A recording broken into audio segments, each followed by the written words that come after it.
Bom dia! Neste segmento vamos falar de vários métodos que são usados na pesquisa no método científico.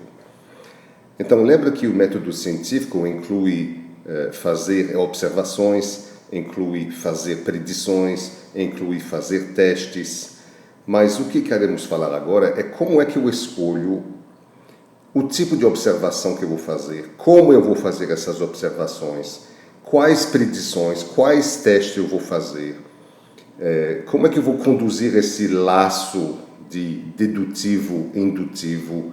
Tem formas diferentes da gente conduzir o método científico, embora sempre a gente esteja dentro do mesmo método científico, claro.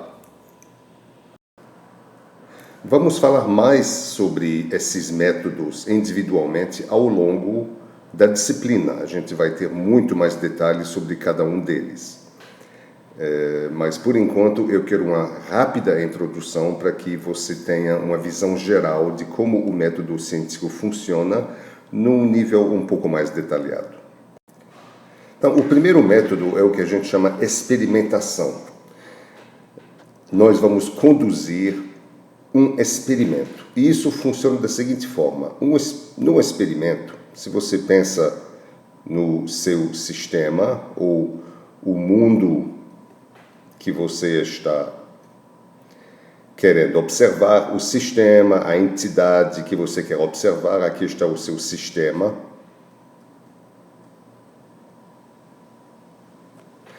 O sistema vai ter uma ou mais podemos chamar de saídas, são as coisas que você realmente está querendo observar. Isso é o que você quer, o que te interessa. O que interessa. Então, aqui está o olhinho observando e a gente chama... tem vários nomes que usamos para essas saídas. Ou a gente chama saída, ou a gente também chama variável dependente, variável resposta, assim por diante. São as coisas que interessam. Mas quando eu faço um experimento, me interessa mais falar aqui das entradas. As entradas são as coisas que eu posso alterar. São as coisas que eu posso alterar. Tem várias outras coisas do sistema que eu não posso alterar, mas o que eu posso alterar, a gente também chama de variáveis independentes, a gente também chama de fator. São as coisas que eu vou poder escolher, vou poder variar, eu posso aqui escolher o valor. É como se eu tivesse um botão que eu posso alterar para poder verificar como as saídas serão alteradas, à medida em que eu faço mudanças nos valores dos parâmetros de entrada ou dos fatores. Então, isso é experimentar, é de alguma forma controlar o mundo de alguma forma através dessas entradas aqui, dessas variáveis independentes, e a partir dessas mudanças eu fazer algumas conclusões observando as saídas e as mudanças nas saídas. Eu posso tentar estabelecer, por exemplo, relação causa-efeito, eu posso estabelecer o tamanho dos efeitos, se um fator afeta muito ou pouco determinada saída e assim por diante. Vamos pegar um exemplo de um experimento. Imagine que eu tenha a internet, aqui está a internet, e eu estou querendo medir a vazão de uma conexão TCP entre dois computadores. Então, aqui eu tenho uma conexão usando o protocolo TCP e a vazão é o número de pacotes ou bytes por segundo que vão trafegar nessa conexão. Eu poderia conduzir um experimento de várias formas. Tem muitas coisas que eu posso alterar aqui. Por exemplo, eu poderia alterar o tamanho do caminho entre os dois. Aqui eu tenho um caminho mais curto, aqui eu tenho um caminho mais longo, eu poderia alterar várias coisas, mas, desculpe, o experimento que eu tenho em mente agora é um pouco diferente. ele quer estudar, a entidade que eu quero estudar é o protocolo em si. O protocolo TCP vai ter uma certa vazão, a saída aqui seria a vazão, é isso que eu quero, é a variável dependente. E a variável independente que eu vou variar, eu vou usar vários valores para saber, para poder comparar o desempenho, comparar a vazão, seria, por exemplo, o timeout. O timeout é um parâmetro do protocolo TCP, exatamente o que ele faz não importa aqui, basta dizer que é um dos parâmetros do protocolo que tem a ver com controle de congestão, controle de fluxo, e se eu alterar o timeout, eu devo ver uma mudança na vazão. Ao alterar aqui, eu devo ver uma mudança aqui. Então, eu quero caracterizar essa relação causa-efeito, e já que eu estou controlando, é isso que é importante aqui, já que eu tenho controle sobre alguma coisa do mundo que eu estou observando, eu, portanto, estou falando de experimentação, estou conduzindo um experimento. O segundo método que empregamos no método científico é o que a gente chama o estudo de caso, o case study. E eu vou dividir aqui o estudo de caso em dois subtipos, o estudo de caso descritivo e o estudo de caso comparativo.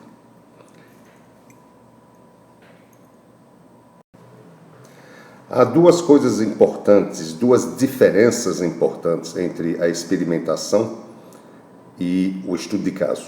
O mais importante aqui, porque a primeira grande diferença, é o fato de que no estudo de caso nós estamos sempre em cenários reais. Nós estamos em cenários reais.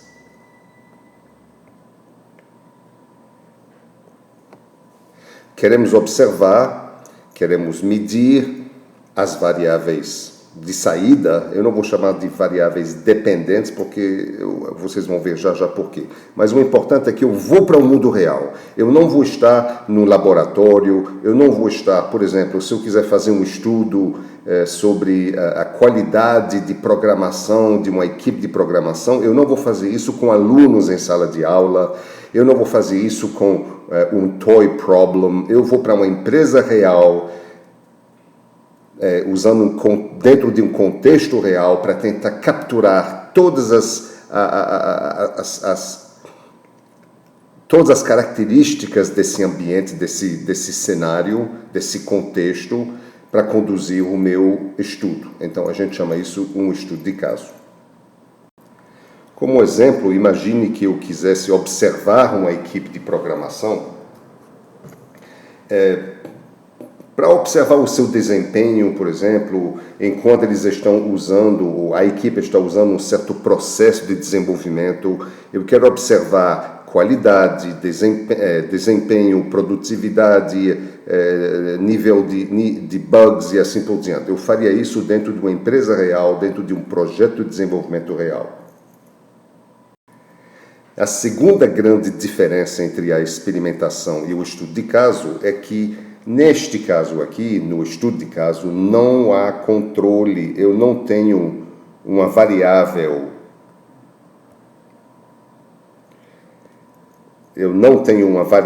ou variáveis independentes, eu não controlo as coisas, eu não vou verificar relações causa-efeito, porque eu não estarei alterando nada na entrada. Simplesmente eu estou com as mãos amarradas, não posso tocar em nada, não existe botão para estar sendo mexido, eu estou apenas observando.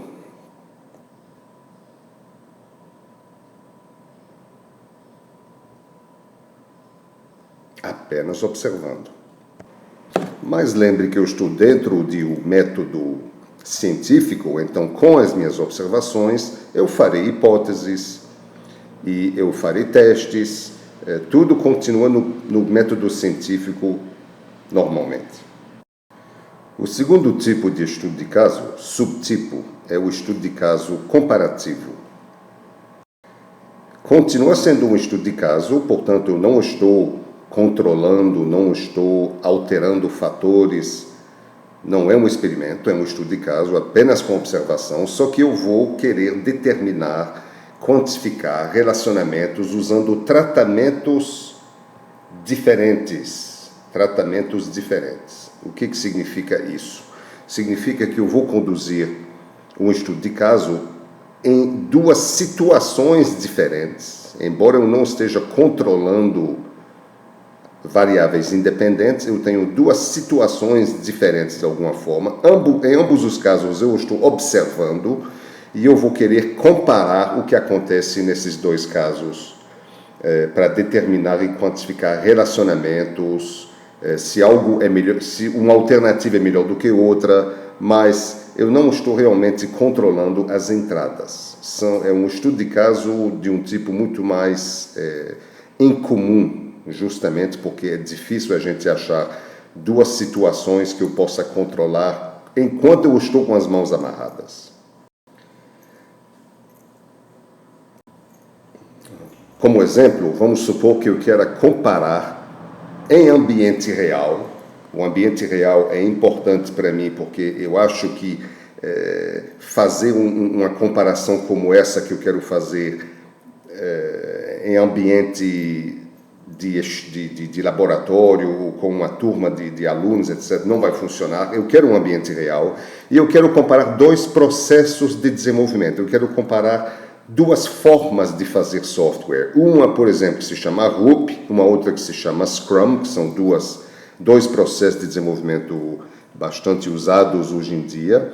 Eu quero comparar, será que RUP é melhor do que Scrum para determinado aspecto, determinada variável de saída? Ou qual é o melhor? RUP ou Scrum? Então, como eu quero fazer isso em ambiente real e eu não vou mexer em nada, eu estou fazendo um estudo de caso e ele é do tipo comparativo porque eu quero comparar RUP com Scrum. Continua no próximo vídeo.